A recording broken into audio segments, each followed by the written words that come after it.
भाई दोस्तों बुजुर्गों, अल्लाह रब्बुल आलमीन আমাকে আপনাকে সৃষ্টি করে দুইটা ঠিকানার অধিকারী করে দিয়েছেন। একটা ঠিকানা হলো ক্ষণস্থায়ী, আরেকটা ঠিকানা হলো চিরস্থায়ী। ক্ষণস্থায়ী ঠিকানার কেন্দ্রবিন্দু হলো পৃথিবী,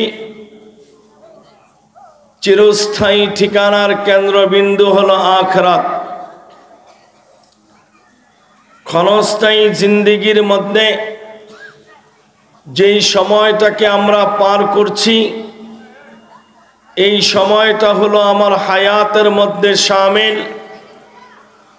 পরকালে যখন আমরা চলে যাব চিরস্থায়ী ঠিকানায়, সেই ঠিকানায় যেতে হলে আমাদেরকে গ্রহণ করতে হবে মৌতের স্বাদ। এই দুনিয়া একেবারে নিকিম্মা, একেবারে খাস্তা, যার কোনো মূল্য, যার কোনো ভিত্তি আল্লাহ তাআলার কাছে নেই। এই দুনিয়ার জমিনে আল্লাহ তাআলা আমাকে আপনাকে প্রেরণ করেছেন নির্দিষ্ট একটা হায়াত দিয়ে। এই হায়াতের মধ্যে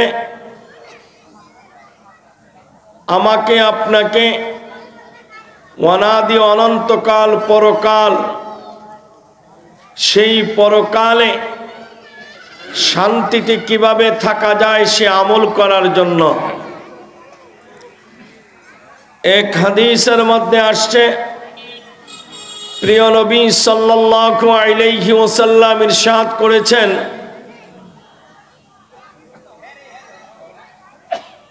সাহাবায়ে কেরামের প্রশ্নের উত্তরে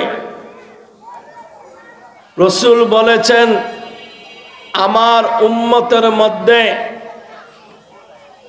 জান্নাতে যাওয়ার পার্সেন্টেজ হারে হাজারে একজন হবে,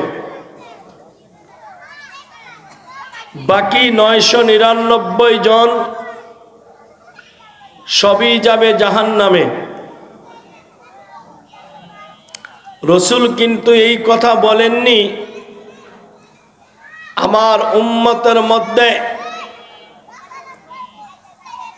যাদেরকে আমি বুঝাচ্ছি তারা মুমিন, বেঈমানদের কথা বলেনি, এমনটা কিন্তু বলেননি। রাসূলুল্লাহ সাল্লাল্লাহু আলাইহি ওয়াসাল্লামের এই হাদিসের ভাষ্য অনুযায়ী বোঝা যায়, যারা নামদারি মুসলমান, যারা মুখে মুখে ঈমানদার, যাদের দুনিয়া লাহম শাহম সব জায়গার ভিতরে ভরে আছে, এই সকল লোকেদের মধ্যেই 999 জন হবে। আর একজন যারা হবেন তারা হবে মুত্তাকি, পরহেজগার, তারা হবে আল্লাহওয়ালা, তারা হবে আল্লাহওয়ালাদের সোহবত ইয়াপ্তা দিনদার ব্যক্তি। আল্লাহ রাব্বুল আলামিন এই দুনিয়ার মধ্যে হায়াত দিয়ে, মউত দিয়ে আমাদেরকে একটা পরীক্ষার মধ্যে ফেলে দিয়েছেন। সেই পরীক্ষাটা কি? সূরা মুলুকের শুরুতে আল্লাহ বলেছেন, আল্লাযী খালাকাল মাউতা ওয়াল হায়াতা লিয়াবলুয়াকুম আইয়ুকুম আহসানু আমালা। আল্লাহ হায়াত এবং মউতকে সৃষ্টি করেছেন আমাদেরকে পরীক্ষা করার জন্য, যে আমরা কে মউতের ভয়ে এই দুনিয়ার জগতের মধ্যে থেকে আল্লাহর বেশি ইবাদত করি, উত্তম ইবাদত করি। আল্লাহ রাব্বুল আলামিন 1,24,000 মতান্তরে কমবেশ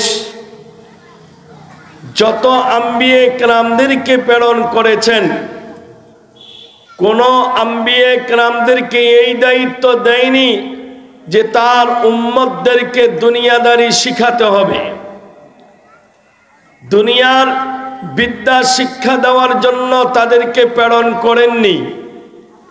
তাদেরকে প্রেরণ করেছেন আল্লাহর ওয়াহদানিয়তের বিদ্যা শিক্ষা দেওয়ার জন্য। যেই রিসালত আর নবুয়ত তারা নিয়ে এসেছেন তার আনুগত্যতা করাবার জন্য, এবং প্রত্যেকটা মানুষের কলব যা গুনার আবর্জনায় জর্জরিত, এগুলোকে কিভাবে পরিষ্কার করে আল্লাহ তাআলার রহমতের অধিকারী হওয়া যায় সেই ব্যবস্থা করার জন্য। হাদিসে কুদসির মধ্যে রাসূলুল্লাহ সাল্লাল্লাহু আলাইহি ওয়াসাল্লাম ইরশাদ করেন, আল্লাহ ঘোষণা করেছেন, আমার ঠিকানা, আমাকে পাওয়ার জায়গা হলো দুইটা। এক নাম্বার ঠিকানা হলো আরশে আজিম, দুই নাম্বার ঠিকানা হলো আমার বান্দা বান্দীদের কলব। আল্লাহ রাব্বুল আলামিন এই পৃথিবীর মধ্যে কোথাও জায়গা নেন না। নেন কোথায়? মুমিন বান্দা বান্দীদের অন্তরের মধ্যে। যার জন্য রাসূলের হাদিসে এসেছে, আল্লাহ রাসূল বলেছেন, কলবুল মুমিনি আরশুল্লাহ। একটা মুমিন বান্দার কলব হলো আল্লাহ তাআলার আরশে আজিমের সাদৃশ্য, অর্থাৎ যেরকম ভাবে আল্লাহ সেই জায়গায় সমাসীন হন তার শান অনুযায়ী, অনুরূপ ভাবে আল্লাহ তাআলা একটা নেককার বান্দার কলবের মধ্যে তার শান অনুযায়ী তিনি সমাসীন হন।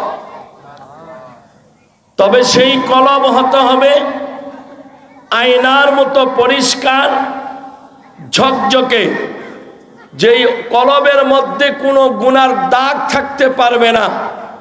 যদি গুনার দাগ থাকে, সেই কলবের মধ্যে আল্লাহর রহমত, আল্লাহর শান অনুযায়ী আল্লাহ সমাসীন হবেন না। এই জন্য মারিফে মসনবির ভিতরে মাওলানা রুমি রহমতুল্লাহি আলাইহি বলেছেন, মন্না গুঞ্জম দর জমিন ও আসমান, মন্না গুঞ্জম দর জমিন ও আসমান, लेके गुंजम दर कुलूबे मोमेना, लेके गुंजम दर कुलूबे मोमेना। আল্লাহ তাআলা আসমান জমিন কোথাও ঠাঁই নেন না, আল্লাহ ঠাঁই নেন বান্দার কলবের মধ্যে।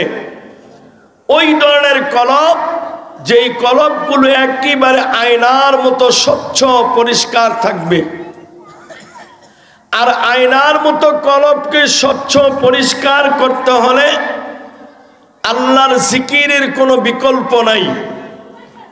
হাদিসের মধ্যে এসেছে, প্রিয় নবী সাল্লাল্লাহু আলাইহি ওয়াসাল্লাম বলেছেন, লিকুল্লি শাইইন সাকালাতুন ওয়া সাকালাতুল কুলুবি যিকরুল্লাহ।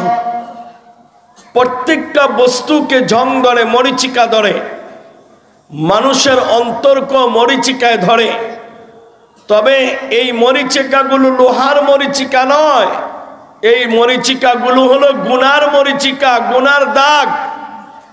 আর এগুলোকে পরিষ্কার করতে হলে, মরিচিকা দূর করার জন্য অস্ত্র থেকে যেরকম ঔষধ দেওয়া আছে, বালি দেওয়া আছে, বিভিন্ন ধরনের বস্তু দেওয়া আছে, অনুরূপভাবে বান্দার অন্তর থেকেও যদি বান্দা তার গুনার ময়লাকে পরিষ্কার করতে চান, আল্লাহ তাআলা সেই মেডিসিন দিয়েছেন, যার কথা আল্লাহর হাবিব বলেছেন। আল্লাহর হাবিব বলেছেন সেই মেডিসিনের নাম হলো আল্লাহর জিকির।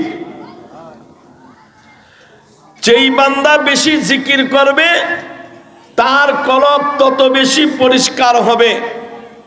যেই বান্দা যত বেশি জিকির করবে তার চেহারার মধ্যে নূর তত বেশি হবে। যেই বান্দা যত বেশি জিকির করবে মৃত্যুর মুহূর্তে তার কালিমা নসিব হবে। যেই বান্দা যত বেশি জিকির করবে আল্লাহ তাআলা তাকে হাসতে হাসতে জান্নাতে যাওয়ার তৌফিক নসিব করবে। জিকির কত বড় ফজিলত! শাইখুল আরব আল আজম সৈয়দ হুসাইন আহমদ মাদানী রহমতুল্লাহি আলাইহির সাহেবজাদা দারুল দেওবন্দের প্রধান উপদেষ্টা ছিলেন আমিরুল হিন্দ সৈয়দ আসআদ মাদানী রহমতুল্লাহি আলাইহি, যিনি আমারও শায়েখ ছিলেন। আসআদ মাদানী রহমতুল্লাহি আলাইহি তার এক বয়ানে রসুলের এক হাদিস নকল করেছেন, বান্দা যত বড় পাপী হোক না কেন, যত বড় পাপী হোক না কেন, ওই বান্দা যদি জিকিরের সাগরের মধ্যে তাকে ফেলে দিতে পারে, লবণের পাহাড় যেরকম পানির সাগরে পড়লে লবণের অস্তিত্ব থাকে না, অনুরূপভাবে আল্লাহর বান্দা বান্দীরা যদি তাদেরকে আল্লাহর জিকিরের সাগরে ঢেলে দিতে পারে, তাদের গুনার কোনো অস্তিত্ব থাকবে না। তাহলে জিকিরের দ্বারা মানুষের অন্তর পরিষ্কার হবে, যেই অন্তরের মধ্যে আল্লাহর রহমত আসবে, আল্লাহ তাআলা সমাসীন হবে। এখন এই জিকির করার উদ্দেশ্য কি? জিকির করার উদ্দেশ্য হলো আল্লাহকে পাওয়া। জোরে বলেন ঠিক কিনা? দুনিয়া হাসিল করার জন্য জিকির না, কাকে হাসিল করার জন্য? আরো জোরে বলেন কাকে? জিকির সহি তরিকায় করতে হবে, আল্লাহর হুকুম অনুযায়ী, রসুলের তরিকা অনুযায়ী। জিকির যদি রসুলের হুকুম অনুযায়ী, রসুলের তরিকা অনুযায়ী, হক্কানি পীর মাশায়েখের বাতলিয়ে দেওয়া পদ্ধতি ছাড়া ভিন্ন কোন পদ্ধতিতে জিকির করা হয়, খোদার কসম এই জিকির তাকে বাঁচাতে পারবে না। এই জিকির তাদেরকে ভণ্ডদের কাতারে শামিল করে জাহান্নামে নিক্ষেপ করার ব্যবস্থা করবে। এই জন্য সব সময় মনে রাখবেন, সেজদা দেওয়া বড় জিনিস না, সেজদা দিতে হবে আল্লাহর হুকুম অনুযায়ী, নবীর তরিকা অনুযায়ী। এই সেজদাগুলো যদি হিসাবে কমও হয়, আর যারা অগণিত সেজদা দিয়েছে নিজের মন গড়া মতো, এই কম সেজদা দিয়ে তাদের পাহাড় সম পরিমাণ সেজদা থেকে আল্লাহ বেশি ফজিলত দ্বারা আপনাকে বানিয়ে আপনাকে জান্নাত দিয়ে দিবেন। সব সময় তরিকাকে অবলম্বন করতে হবে। তরিকা অবলম্বন করার জন্য হক্কানি পীর মাশায়েখের দ্বারস্থ হতে হবে। যেমনি ভাবে অসুস্থ হলে ডাক্তারের প্রয়োজন, বিল্ডিং বানাতে হলে ইঞ্জিনিয়ারের প্রয়োজন, মসজিদে নামাজ পড়তে হলে ইমামের প্রয়োজন, ব্যবসা বাণিজ্য করতে হলে ব্যবসায়িকের প্রয়োজন, কৃষিকাজ করতে হলে কৃষকের প্রয়োজন, অনুরূপভাবে আল্লাহওয়ালা হওয়ার জন্য, সহি তরিকায় জিকির করার জন্য আল্লাহওয়ালাদের সোহবত অনুরূপভাবে জরুরি। আল্লাহওয়ালাদের সোহবত ছাড়া কোনো ব্যক্তি সহি তরিকায় জিকির করতে পারে না। আল্লাহওয়ালা যারা, তারা জিকিরের পদ্ধতি শিখিয়ে দিবে, সেই দেখা দেখি আপনিও করবেন। যদি এরকম জিকির করতে পারেন, তাহলে এই জিকির দিয়ে আল্লাহ রাজি হবে, এই জিকির দিয়ে আপনার ফায়দা হবে। এই জিকির তো ওই জিকির হবে ইমামে রব্বানি রশিদ আহমদ গঙ্গুই রহমতুল্লাহি আলাইহি যেই জিকির করেছিলেন, তার পীর সৈয়দুত তয়েফা হাজী আমদাদুল্লাহ মুহাজির মক্কি রহমতুল্লাহি আলাইহি দেখানো পদ্ধতি অনুযায়ী দেখা গিয়েছে রশিদ আহমদ গঙ্গুই ওই পদ্ধতিতে যখন জিকির শুরু করেছে, গঙ্গু শরীফের মধ্যে, খানাবনের মধ্যে, ভোর রাত্রে শেষ আসমানে যখন আল্লাহ অবস্থান করেন, শেষ রাত্রিতে যখন জিকির শুরু করত, রশিদ আহমদ গঙ্গুহির 360টা জোড়া আলাদা হয়ে যেত। প্রত্যেকটা জোড়া থেকে শুধু আল্লাহ আল্লাহ জিকির বের হতো।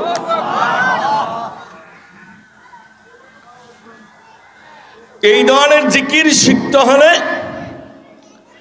আল্লাহ ওয়ালাদের সোহবত জরুরি। সেটা কেবল কোন আল্লাহ ওয়ালাকে খুঁজতে হলে আপনাকে বেকুল থাকতে হবে।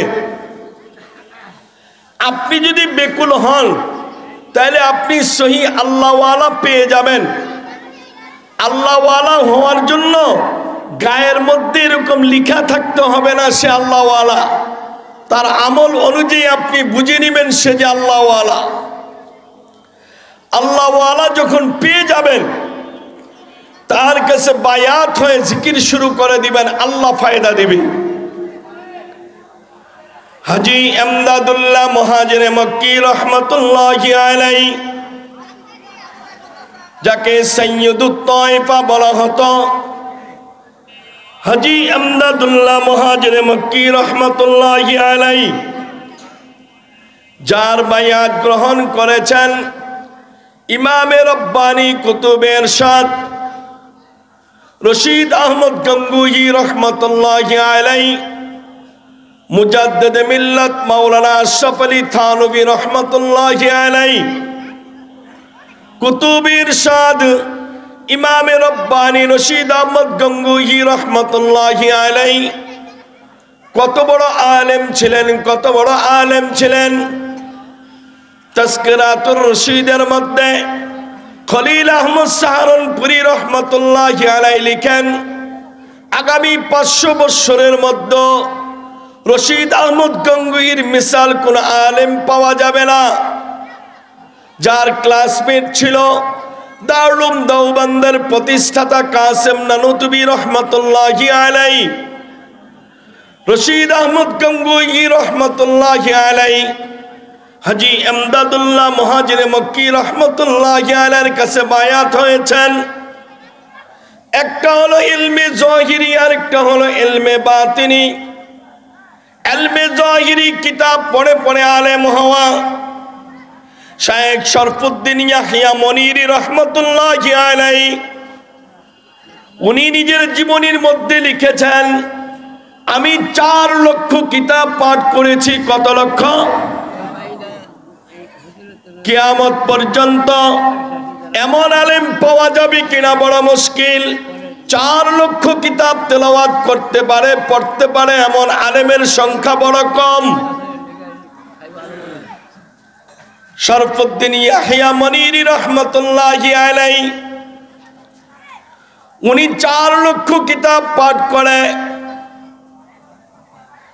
ইলমে যাহির অর্জন করার পরে তিনি বলেছেন, 4 লক্ষ কিতাব থেকে আমি 4টা জিনিস হাসিল করেছি। 1 नंबर, मैंने मेरे नफ्स को कह दिया अगर इबादत करना है तो खालिस दिल पे अल्लाह का इबादत कर। আমি আমার নফসকে বলে দিয়েছি যদি ইবাদত করতে হয় তাহলে মাওলার ইবাদত খালিস দিলে করো, वरना तो उसका रिजिक खाना छोड़ दो। আর যদি আল্লাহর ইবাদত না করতে পারো তাহলে যেই আল্লাহ তোমাকে রিজিক দিয়েছে সেই রিজিক খাওয়া বর্জন করে দাও। 4 লক্ষ কিতাব পড়ে দ্বিতীয়ভাবে আমি সিদ্ধান্ত নিয়েছি, আমি আমার নফসকে বলে দিলাম अल्लाह ताला ने मेरे किस्मत पे जो दिया उस पर राजी हो जा। আমি আমার নফসকে বলে দিলাম আল্লাহ তাআলা আমার কিসমতে আমার ভাগ্যে আল্লাহ যা দিয়েছে এর উপরে তুষ্ট হয়ে যাও। যদি তুষ্ট না হয়, যদি তুমি তুষ্ট হতে না পারো, अगर ना तो उसके मुल्क को छोड़ दो, তাহলে তুমি আল্লাহর রাজত্ব ছেড়ে দিয়ে অন্য কোথাও তুমি চলে যাওয়ার ব্যবস্থা করতে পারো। 3 নাম্বার, 4 লক্ষ কিতাব পড়ে আমি সিদ্ধান্ত নিয়েছি, আমার নফসকে আমি বলেছি আই মেরে নফস अगर गुनाह करना है तो करने के पहले सोच लो। जब तूने गुनाह करना शुरू कर दे, যখন তুমি গুনাহ করা শুরু করে দিবে তখন মনে করতে হবে তোমাকে যেন পৃথিবীর মধ্যে কেউ না দেখে, এমন একটা পরিবেশ বের করে নাও, তুমি যদি ওই পরিবেশ বের করে নাও দেখবা তোমার দিলের মধ্যে সাক্ষী দিয়ে দিবে, আমি দুনিয়ার যত মানুষকে ফাঁকি দেই না কেন, আমি আমার আল্লাহকে তো ফাঁকি দিতে পারবো না। আল্লাহু আকবার। ও মায়েরা, আল্লাহ তাআলা কেমন দেখেন, কেমন দেখেন। দুনিয়ার জমিন থেকে সূর্য হলো 9,30,000 মাইল, 30,000 মাইল দূরত্বে। সেই তাপ আমরা সহ্য করতে পারি না। আল্লাহ তাআলা কোথায় রয়েছেন? আরশে আজিমে রয়েছেন। আল্লাহ তাআলা কত দূরে অবস্থান করতেছেন আমরা তো জানি না। আল্লাহর আরশে আজিমের দূরত্ব কত বেশি কোনো বৈজ্ঞানিক আবিষ্কার করতে পারে নাই। আল্লাহ তাআলা সেই আরশে আজিমে বসে 7 জমিনের নিচে যে পিপীলিকা চলে সেই পিপীলিকা পর্যন্ত দেখতে পান। ছোট্ট ছোট্ট পিপীলিকা যেগুলো আমাদের জমিনের উপর চলে, যেগুলো একেবারে ছোট্ট বডি, এগুলোর মধ্যেও তো আল্লাহ পা দিয়েছেন।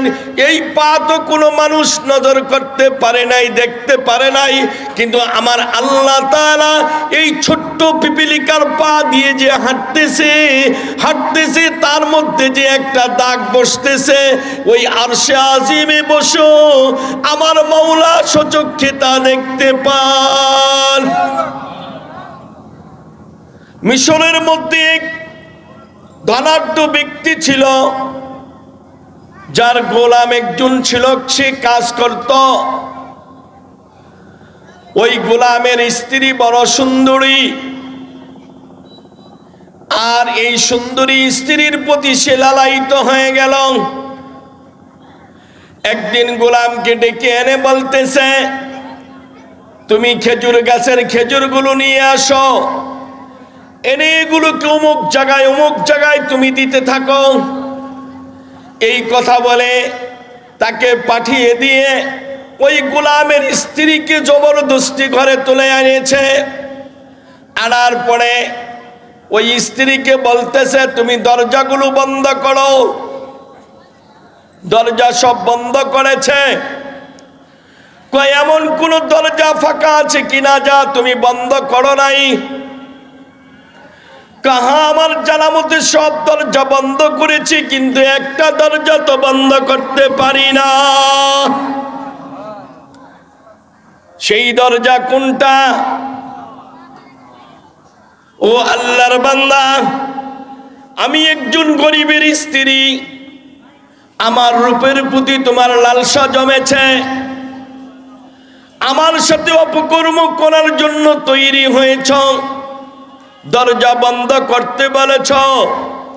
সব দরজা তো বন্ধ করেছি, কিন্তু একটা দরজা তো বন্ধ করতে পারি নাই, তুমিও পারবা না। সেই দরজা তো আল্লাহর দরজা। ওরে বান্দা, তুমি যে পাপ করবা এই পাপ তো তোমার মাওলা দেখবে, আর ওই পাপের কারণে তো তুমি জাহান্নামে জ্বলতে হবে। এই জন্য শাইখ শরফুদ্দিন ইয়াহিয়া মনিরি রহমাতুল্লাহি আলাইহি বলেন, আমি আমার নফসকে বলেছি, যখন মনের মধ্যে কোনো গুনাহ করার চাহিদা জাগে, তখন তুমি সর্বপ্রথম এমন জায়গা নির্বাচন করো যেখানে তোমাকে কেউ দেখবে না। সেই জায়গা নির্বাচন করতে যেয়ে দেখবা সকলের থেকে লোকালয়ে চলে গেলা, কিন্তু আমার মাওলার লোকালয়ের চক্ষুর আড়ালে তুমি যেতে পারবা না। সুতরাং তুমি গুনার মজা ছেড়ে দাও, গুনাহ করা ছেড়ে দাও, অন্যথায় আমার মাওলাকে ছেড়ে দিয়ে তুমি অন্যত্র চলে যাও। আমি নফস তোমাকে কোনো ধরনের সহযোগিতা করব না। এই নিজের নফসকে যখন পরিবর্তন করার বড় পেরেশানি, নফসে আম্মারা, নফসে লাওয়ামা, নফসে মুতমাইন্না, 3 প্রকারের নফস হয়ে থাকে। নফস কত বড় শত্রু আমাদের! আল্লাহু আকবার। এক বুজুর্গ লিখেছেন, ইন্নাশ শাইতানা আদুব্বুম মুবিন, শয়তান আমাদের চির দুশমন, তার মধ্যে কোনো সন্দেহ নাই। শয়তান যত বড় দুশমন, তার চেয়ে বড় দুশমন হলো প্রত্যেকটা মানুষের নফস। এই নফস কত খারাপ। ওয়ানাফসি ওয়ামা সাওয়াহা ফাআলহামাহা ফুজুরাহা ওয়া তাকওয়াহা। এই নফস মানুষকে মন্দ কাজের আদেশ করে। একজন আল্লাহওয়ালার কাছে যখন যাবে, ওই মন্দ কাজ করার যেই চাহিদা আছে, ওই চাহিদাটা আল্লাহওয়ালা তখন ঘুরিয়ে আল্লাহকে পাওয়ার জন্য রাস্তা দেখিয়ে দিবেন। হাজী আমদাদুল্লাহ মুহাজির মক্কি রহমতুল্লাহি আলাইহি বড় পেরেশান, আল্লাহকে কিভাবে হাসিল করবে। কোন এক রাত্রিতে শুয়ে আছেন, হঠাৎ দেখতেছে স্বপ্ন করে মুহাম্মদুর রাসূলুল্লাহ সাল্লাল্লাহু আলাইহি ওয়াসাল্লাম। আল্লাহ রসুলকে যারা স্বপ্নে দেখে, সত্য না মিথ্যা? মান রাআনি ফাকাদ রাআনি। আল্লাহ রসুল বলেছেন যে আমাকে স্বপ্নে দেখলো সে আমাকেই দেখেছে।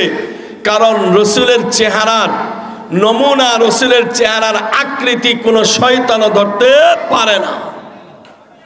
যদিও বর্তমানে বহু সিনেমা যারা বানায়, তারা ইসলামিক নাটক, ইসলামিক সিনেমা তৈরি করে আলীর ভূমিকা একজনকে দাঁড় করায়, মুহাম্মদের ভূমিকা একজনকে দাঁড় করায়, যেখানে রসুল বলতেছে আমার চেহারার আকৃতি কেউ ধরতে পারবে না। আর ওই বদমাইশেরা রসুলের আকৃতি ধরে নায়ক বানায়, নাউজুবিল্লাহ। তার মধ্যে একটা ছিল মোস্তফা ফারুকি, যাকে বর্তমান উপদেষ্টা, তাকে উপদেষ্টা করেছিল।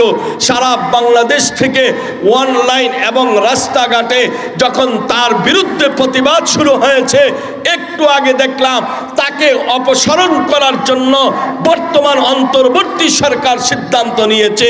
জোরে বলি আলহামদুলিল্লাহ। এই বদমাশ কে ছিল?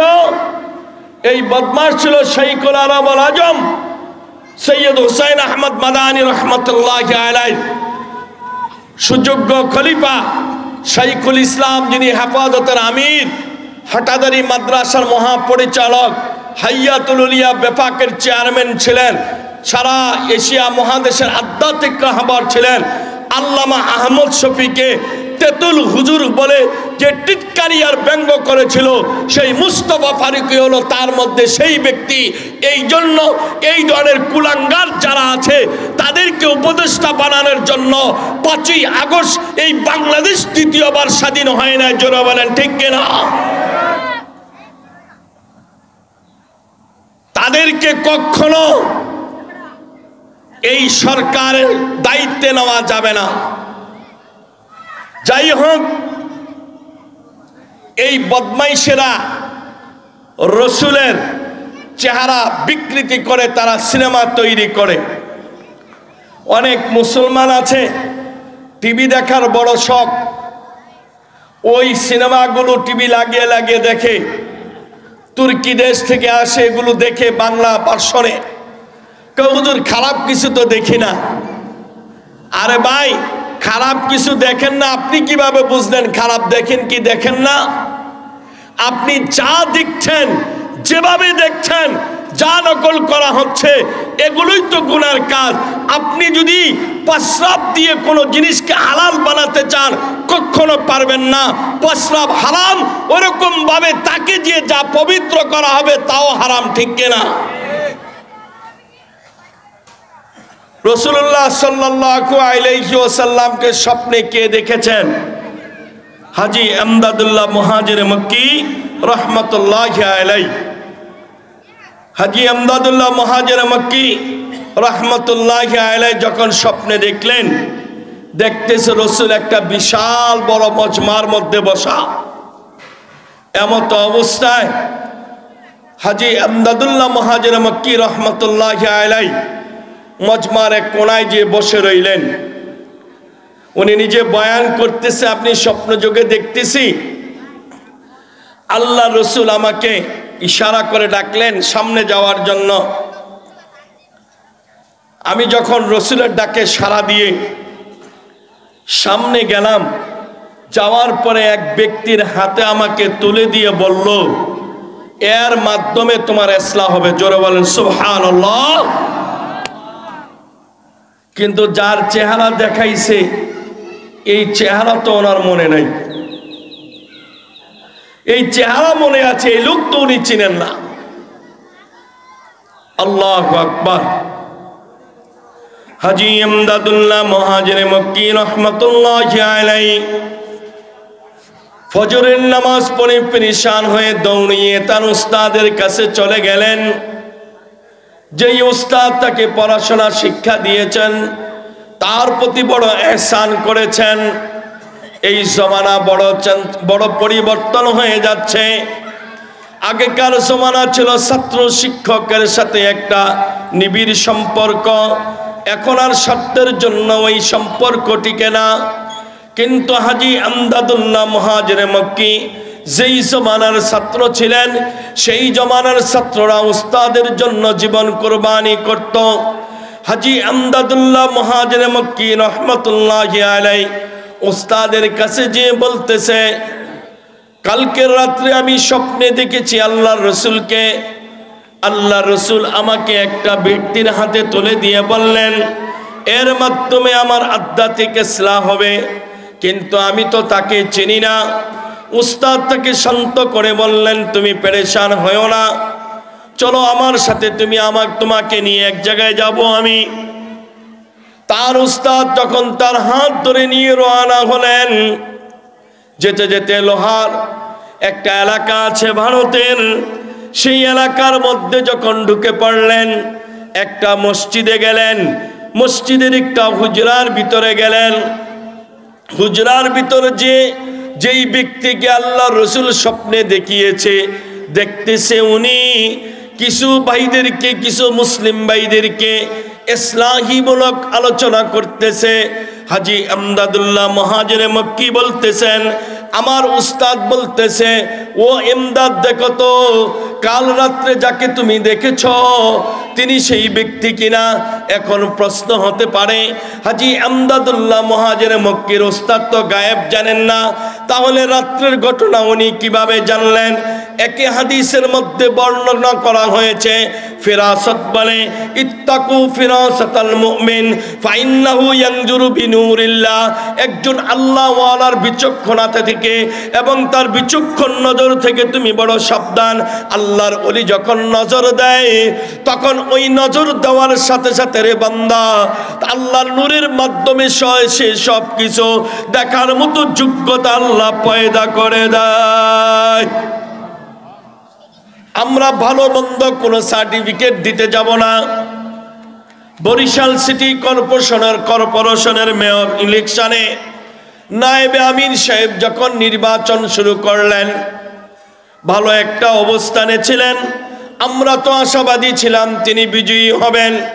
কিন্তু ফ্যাসিস্ট সরকার দিয়ে যখন তিনি আহত হলেন, তার দান থেকে রক্ত ঝরে পড়ল, তার ঠোঁটকে ফাটিয়ে দেওয়া হলো। তার বেকুল অবস্থা দেখে সারা বাংলার আলেম ওলামা, তৌহিদি জনতা, মাদ্রাসার ছাত্ররা বড় পেরেশান হয়েছিল।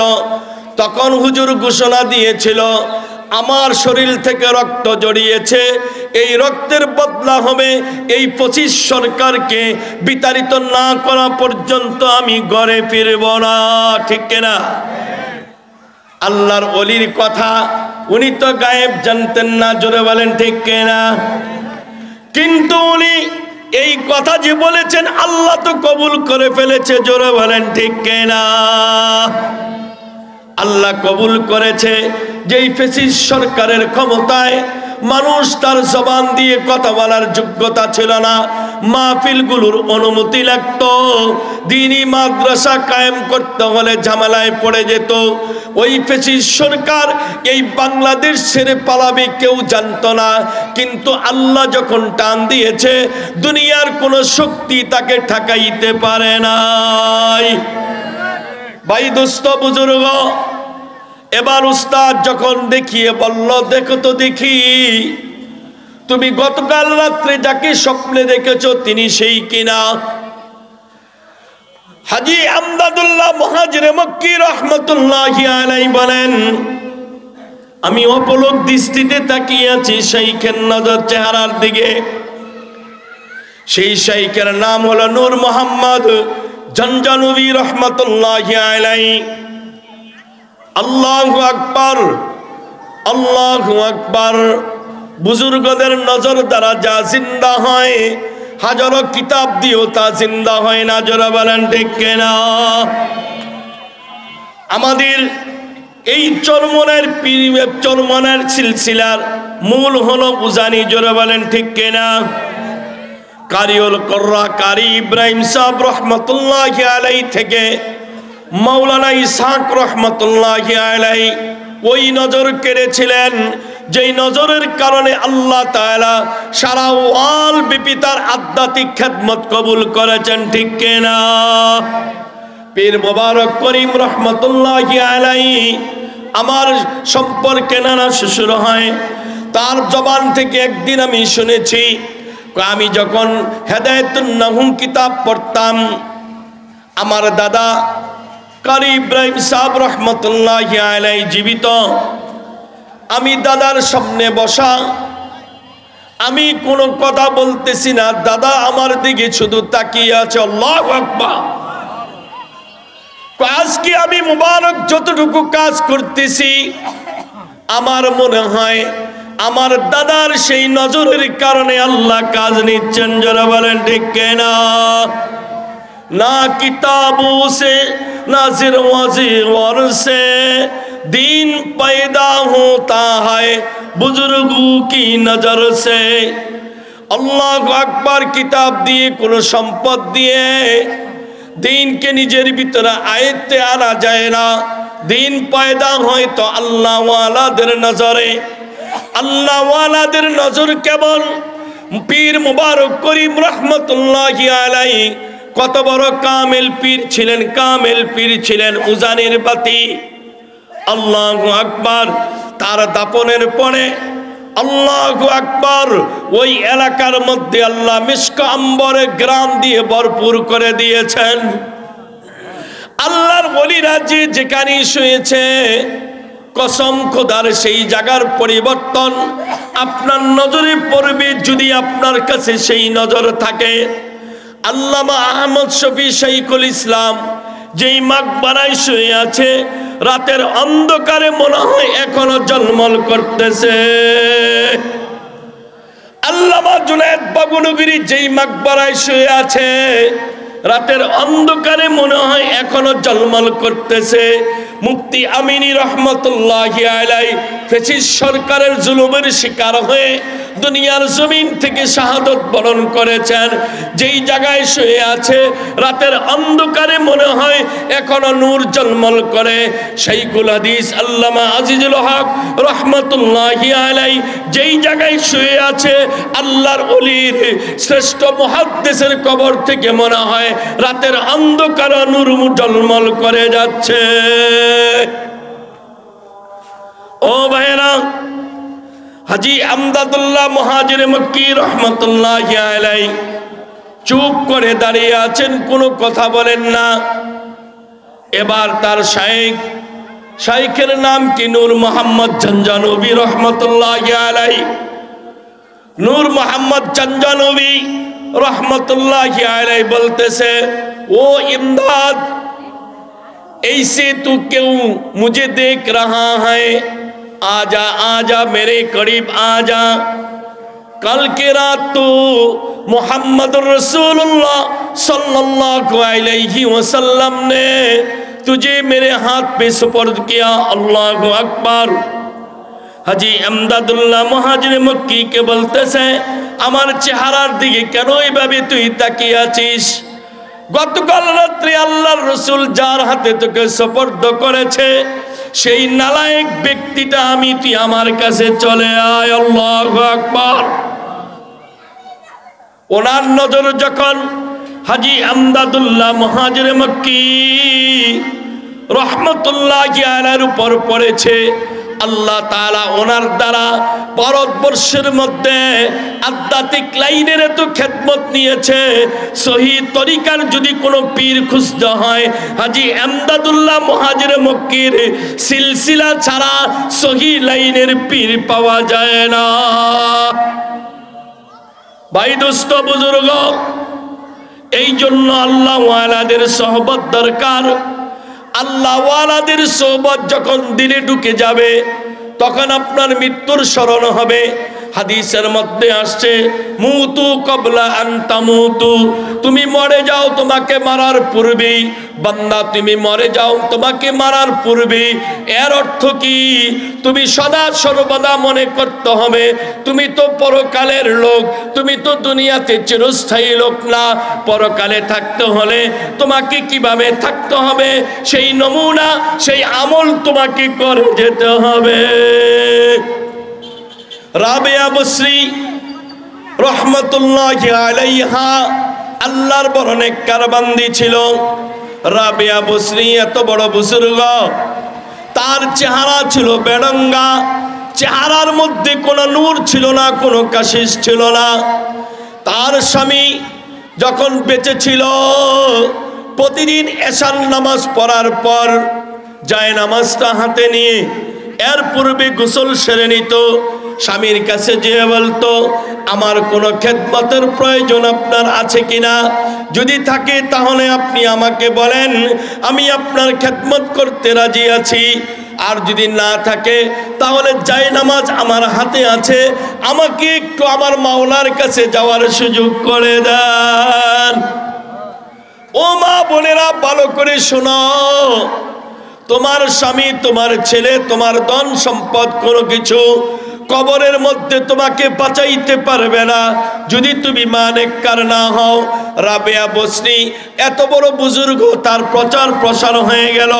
হয়ে যাওয়ার পরে ওই জমানার শ্রেষ্ঠ বুজুর্গ ছিল হাসান বসরি রহমতুল্লাহি আলাইহি। হাসান বসরি রহমতুল্লাহি আলাইহি অনেক বড় ব্যবসায়িক ছিলেন। ওনার কাছে বড় বড় ধনাঢ্য পরিবারের মেয়েদেরকে বিবাহ দিতে রাজি হয়েছে, কিন্তু তিনি বিবাহ করবেন না। রাবেয়া বসরির স্বামী যখন ইন্তেকাল করেছে, এই বিধবা বেড়ঙ্গা চেহারা, কুৎসিত চেহারা, ঠোঁটগুলো মোটা মোটা, চেহারার মধ্যে কোনো আকর্ষণ নাই, এমন মেয়েকে বিবাহ করার জন্য রাজি হয়েছেন। কেন রাজি হয়েছেন? তার মধ্যে যা আছে, আরো সুন্দরী নারী যারা আছে তাদের মধ্যে তা নাই। হাসান বসরি রহমতুল্লাহি আলাইহি তার ঘর বরাবর পৌঁছে গেলেন। পর্দার আড়াল থেকে সালাম দিচ্ছে, আসসালামু আলাইকুম। সালাম দেওয়ার পরে ভিতর থেকে যখন সালামের জবাব আসছে পর্দার আড়ালে, তখন রাবেয়া বসরিকে হাসান বসরি বলতেছে, খেয়াল করে শোনেন, ও রাবেয়া, আমি আপনাকে বিবাহ করতে রাজি আছি, আপনাকে বিবাহের প্রস্তাব দিচ্ছি। রাবেয়া বসরি কি উত্তর দিয়েছে ভালো করে শুনেন। রাবেয়া বসরি বলে, হাসান, আমার স্বামী ইন্তেকাল করেছে, আপনি বিবাহের প্রস্তাব দিয়েছেন, সুযোগ থাকলে করা দরকার। তবে হাসান, আমাকে 4টা প্রশ্নের উত্তর দেন।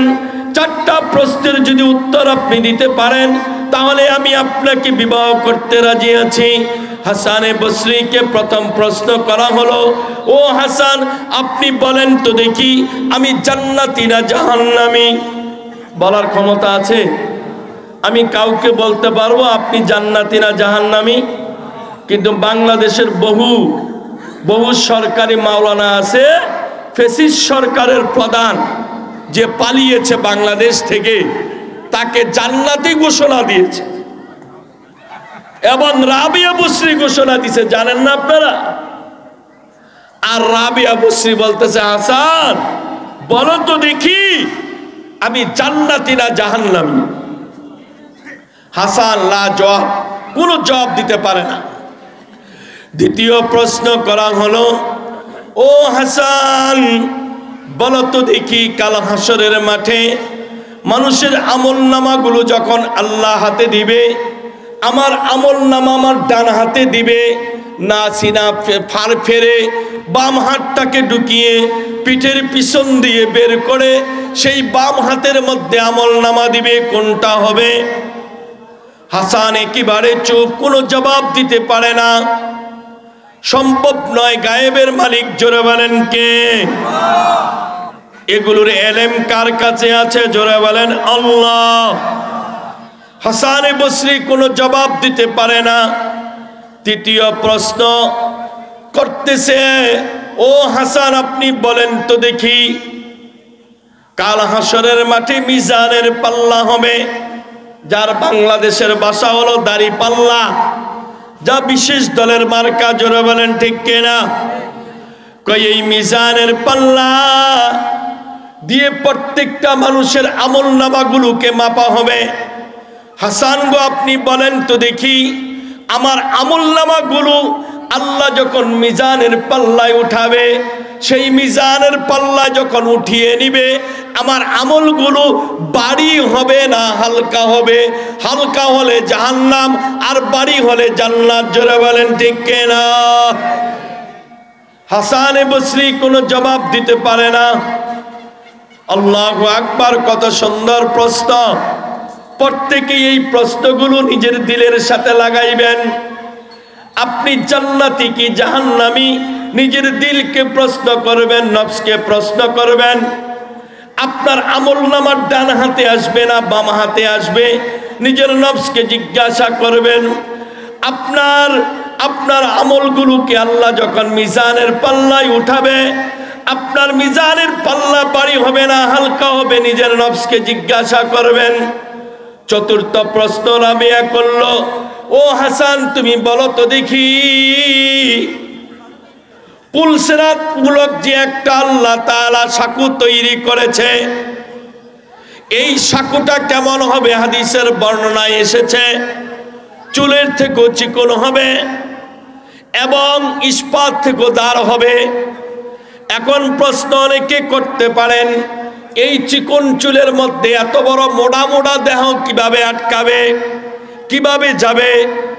দুনিয়ার জমিনের মধ্যে তাকিয়ে দেখেন, বাংলাদেশে যখন কোনো অপরাধীকে ফাঁসি দেয়, ফাঁসি দেওয়ার আগে তাকে পাল্লার ভিতরে ওজন করে কত কেজি, সেই ওজন অনুযায়ী তার জন্য ফাঁসির দড়ি তৈরি করা হয়।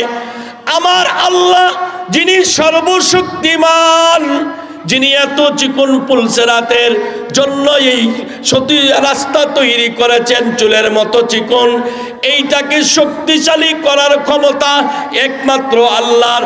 তার মধ্যে যদি উহুদ পাহাড়ও দেওয়া হয়, আল্লাহ যদি কয় ওরে চুল এই উহুদ পাহাড়ের ওজনটা তুই উঠা, ওই চুল বাধ্য হবে, ওই পুলসিরাত বাধ্য হবে উহুদ পাহাড়ের ওজনকে উঠাইতে। ঠিক কিনা? এখন হাসান বসরিকে সর্বশেষ প্রশ্ন করল রাবিয়া। কি প্রশ্ন করল? হাসান বলো তো দেখি, পুলসিরাত যখন পাড়ি দিব, আমি কি সঠিক মতো পাড়ি দিয়ে যেতে পারবো কিনা? যারা পুলসিরাত সঠিকভাবে পাড়ি দিয়ে যাবে, ওপারে গেলেই তো তাদের জন্য জান্নাত। আর যদি পুলসিরাত পানি দিতে না পারে, এই চুলের থেকেও চিকন ইস্পাত থেকেও ধারালো এই অস্ত্র দিয়ে, এই পথ দিয়ে আল্লাহ প্রত্যেকটা মানুষকে কেটে কেটে কেটে কেটে কেটে কেটে টুকরা টুকরা করে যখন ফেলে দিবেন, আর ফেলে দেওয়ার পরে যেই জায়গায় পড়বে সেই জায়গার নামই তো জাহান্নাম। জোরে বলেন ঠিক কিনা? হাসান বসরি একেবারে চুপ হয়ে গেল, একটা প্রশ্নের উত্তর দিতে পারে নাই।